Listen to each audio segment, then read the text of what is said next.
कहाँ घूम रही हैं आप? हाँ? छोड़ो मुझे, छोड़ो मुझे, जाओ इन्हें। छोड़ो मुझे, छोड़ो। ये क्या कर रहे हैं आप लोग? ये पागल खाने से भाग कर आए, इन्हें हम लेकर जा रहे हैं। मेरे घर को आग लग गई, मेरी बीवी को बचा लो, मेरे बच्चे को बचा लो। तुम्हारे लिए बेटा बेहतर यही होगा कि तुम भवानी के घर में रहकर उसकी हर चाल पर नजर रखो। मैं तो एक बाप की हैसियत से गया था इसके ससुराल इसको लाने के लिए, पर इसने आने से साफ इनकार कर दिया। जरा सोच समझ से काम लो। बड़ी मुश्किल से अनु को तुम्हारी नजरों के सामने लाया हूं। अब इस पर नजर रखना तुम्हारा काम है। अपने बेटे की आखिरी निशानी की खातिर हमें मुस्कुराकर जीना होगा। अब एक गहरे राज से पर्दा उठाने का वक्त आ गया है। हेलो,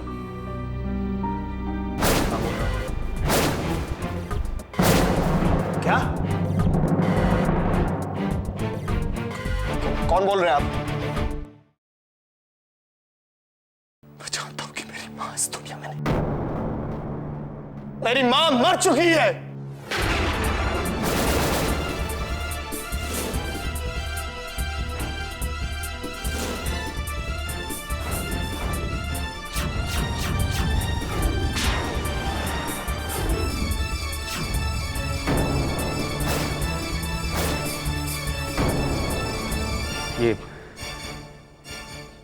ये तुम्हें किसने कहा है? आपको उससे क्या? हाँ? आपको उससे क्या? सच तो यही है ना?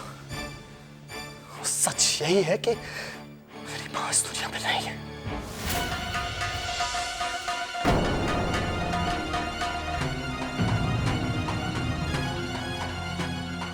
ये बात आपने हमसे क्यों छुपाई? क्यों?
मम्मा, पापा रोहित भैया एक लड़की की जिंदगी बर्बाद करने जा रहे हैं। रोहित भैया की शादी कराएंगे उस लड़की से, उसके माँ बाप को प्रेशर करेंगे और एक बिजनेस डील करने जा रहे हैं। कुछ करना होगा, आप कुछ कीजिए प्लीज। मैं क्या करूं? मेरी हालत तो इस घर में सजी हुई दीवारों की तरह है, जो सुन सकती है, जो सह सकती है, लेकिन नहीं सकती।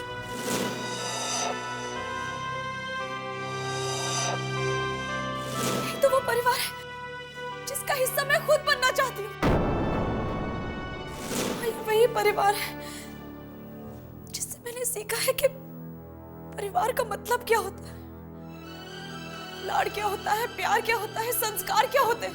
आज समीर साक्षी के बड़े भाई, मैं उनसे बहुत प्यार करती हूँ, जिंदगी मान चुकी हूँ उन्हें। जिस घर की बेटी को इस घर की बहू बनाने की चालें चली जा रही हैं, उस घर ने मुझे बहू का मान सम्मान बहुत सारा प्यार दिया है। माँ, ऐसा नहीं हो सकता।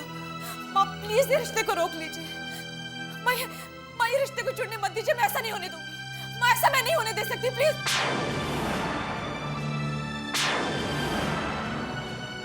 मैं अनु की शादी उससे कभी नहीं होने दूंगा। अनु की शादी विशाल से तय हुई है और विशाल से ही होगी। और वैसे भी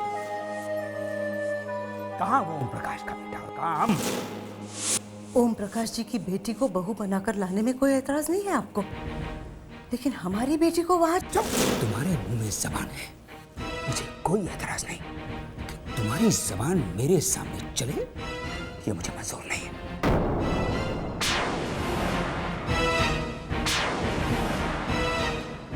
और अगर तुमने कुछ भी करने की कोशिश की या ये बात ओपी के घर तक पहुंचे तो मुश्किल हो जाएगी।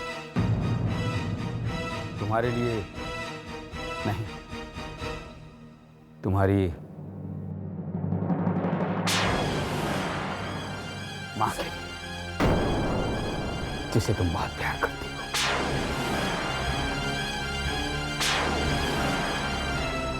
जाओ अनु, जहां जाने के लिए तुम्हारे कदम उठे हैं उन्हें मत रोको। जयश्वरी, जाओ अनु, कुछ भी कीजिए, आज मैं चुप नहीं रहने वाली। चुप नहीं चुप रहूंगी।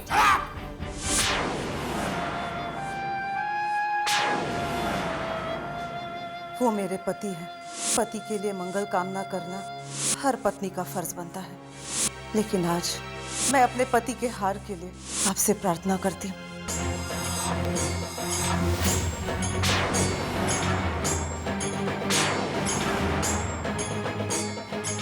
तुम जानती थी, तुम सब कुछ जानते थे। हेलो, हेलो, मैं पापा बोल रहा हूँ। तुम जहां भी हो, जिस भी हालत में हो, फौरन घर वापस आ जाओ, वरना मैं तुम्हारी माँ को। आप मम्मा को कुछ नहीं करेंगे। हेलो अनु, मैं बिल्कुल ठीक हूँ। देखो, इस घर में वापस कभी मत आना। तुझे मेरी कसम मिला।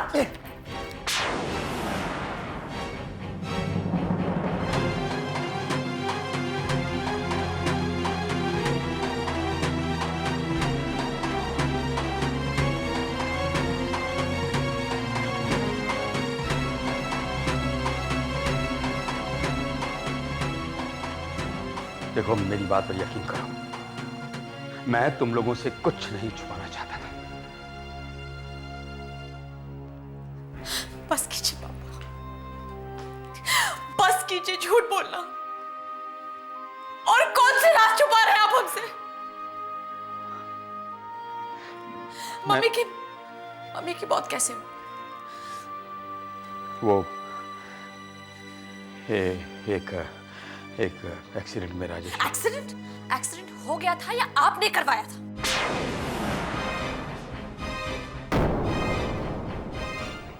क्या तुम मुझे इतना गिरा हुआ इंसान समझती हो कि मैं अपनी पत्नी का एक्सीडेंट करवा दूंगा?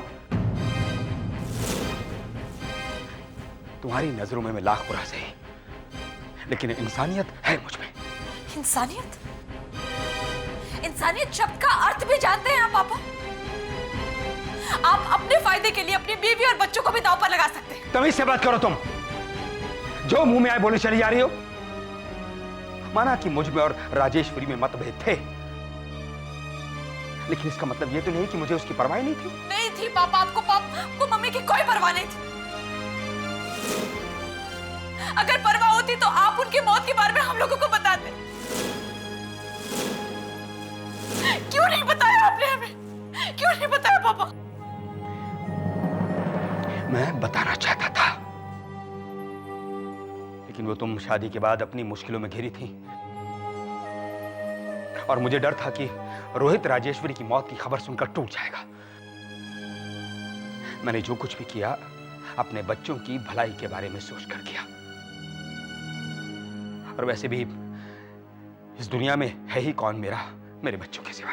है ना पापा, आपके साथ है आपका स्वार्थ और आपका लालच। अनु, आई हेट यू पापा, I hate you.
Hello. Hello Anu, मैं विशाल बोल रहा हूँ। पापा से अभी भी पता चला कल रात के बारे में, तो तुम्हारी चिंता हो रही थी। सोचा फोन करके हालचाल पता कर लो। अनु तुम ठीक तो हो ना? हाँ विशाल, मैं ठीक हूँ। लेकिन तुम्हारी आवाज तो कुछ और ही बता रही है मुझे। अनु तुम रो रही हो? अनु सब ठीक तो है ना? प्लीज बताओ मुझे। विशाल, पापा इस दुनिया में नहीं रही। क्या? अनु तुम चिंता मत करो, मैं अभी आ रहा हूँ वहां। नहीं विशाल, मैं पूजा करने जा रही हूँ। हम लोग मामा का संस्कार तो नहीं कर पाए, लेकिन उनके आत्मा की शांति के लिए पूजा करने जा रहे हैं। हाँ, माँ की आत्मा की शांति के लिए पूजा तो करनी ही चाहिए। मैं भी चलूंगा तुम लोगों के साथ। मैं आता हूँ वहां। बाय। ठीक है, बाय।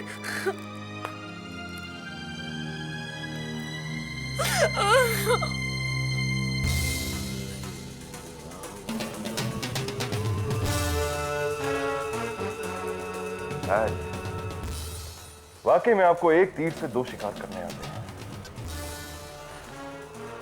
जब कोई इंसान दुखी होता है तो उसे रोने के लिए एक कंधे की जरूरत पड़ती है। मैं जाता हूं अनु के पास। क्या पता उसे जिस कंधे के सहारे की जरूरत है वो कंधा मेरा ही। अब कैसी है रीवा की तबीयत? अब जरा ठीक है, वो आराम कर रही है।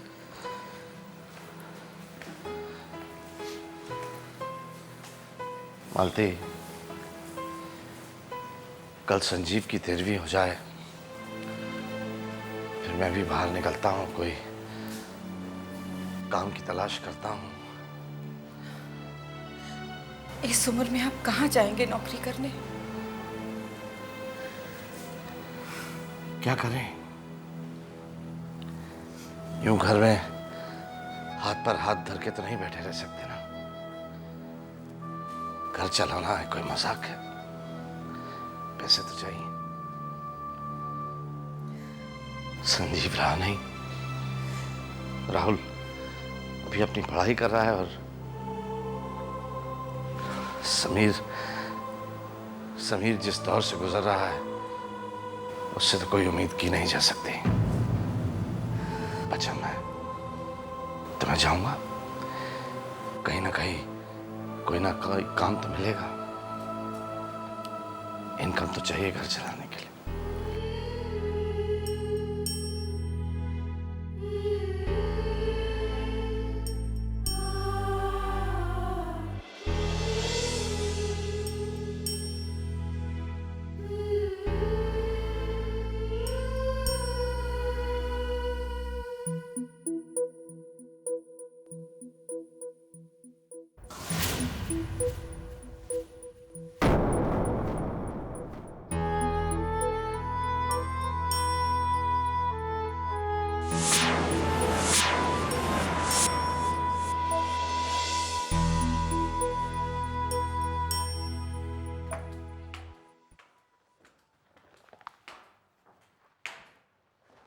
कहाँ जा रही हो?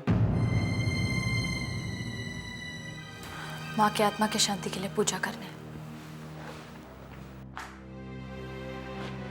ठीक है, चलो मैं भी चलता हूँ तुम्हारे साथ। कोई जरूरत नहीं। क्यों? क्यों जरूरत नहीं? अगर वो तुम्हारी माँ थी तो मेरी भी पत्नी थी। ये बात आज आपको याद आ रही है, माँ के चले जाने के बाद? जब उनकी मौत हुई थी क्या 2 आंसू बहाए थे आपने? क्या उनकी आत्मा की शांति के लिए प्रार्थना की थी, शोक मनाया था? पापा जब तब आपको कोई फर्क नहीं पड़ा तो अब ये दिखावा क्यों कर रहे हैं? किया था मैंने, शोक मनाया था, आंसू बहाए थे, उसकी आत्मा के लिए पूजा भी की थी, सब कुछ किया था मैंने। मुझे आपकी बात पर विश्वास नहीं। अनु,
क्या उम्मीद लगा रही हो तुम उस घर में रिवा? हैं? क्या मिलेगा तुम्हें उस घर में? अरे वो लोग तो खुद ब खुद सर से लेके पांव तक कर्ज में डूबे हुए हैं, कर्ज में। और उन लोगों से तुम क्या उम्मीद लगा रही हो? है क्या उन लोगों के पास? बचा क्या है? ले देकर एक घर है, वो भी धीरे धीरे उनके हाथ से जा रहा है। जरा सोचो, अपने बच्चे के बारे में सोचो। कहां लेकर जाओगी उसे? कहां सर छुपाओगी अपना? हाँ? रीवा, इसलिए मैं तुम्हें समझा रहा हूं। उस घर में अपना हक मांग लो। अरे अपने नहीं तो कम से कम अपने बच्चे के भविष्य के बारे में तो सोचो। अगर तुम बेघर नहीं होना चाहती हो तो अड़ जाओ जिद पर और ओपी से हक से अपना हक मांगो। हो जाने दो उस घर का बंटवारा।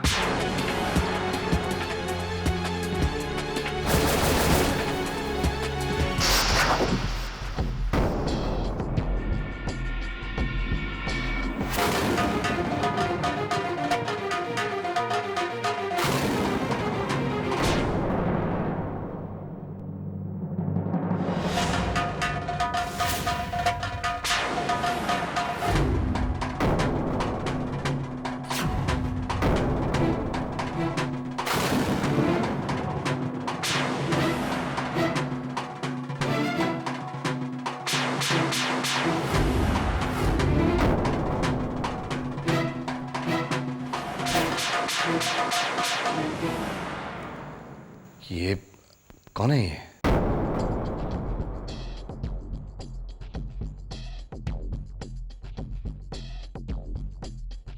ये संजीव से पूछो। बताओ संजीव,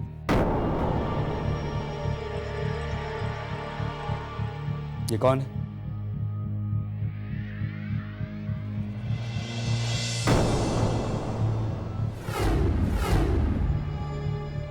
पापा,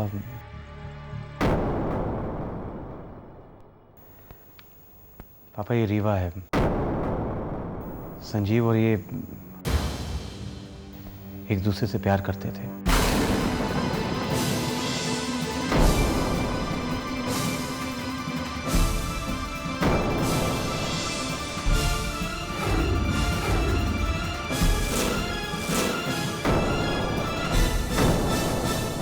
संजीव,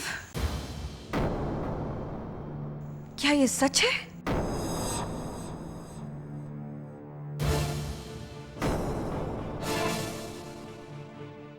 तो फिर ये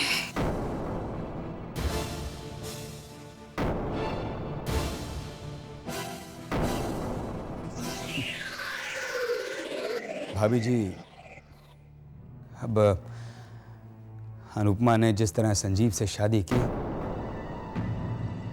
मैंने अपने आप को समझा लिया था, अपने दिल को मना लिया था मैंने। और जब ये रीवा मेरे सामने आकर रोई, गिड़गिड़ाई, संजीव के साथ अपने रिश्ते की बात इसने दोहराई, तो भी मेरा दिल नहीं पिघला। लेकिन जब इसने एक ऐसी बात मुझे बताई तो मैं अपने आप को रोक नहीं सका।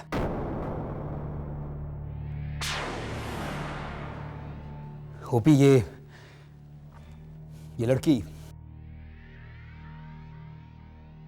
संजीव के बच्चे की मां बनने वाली है।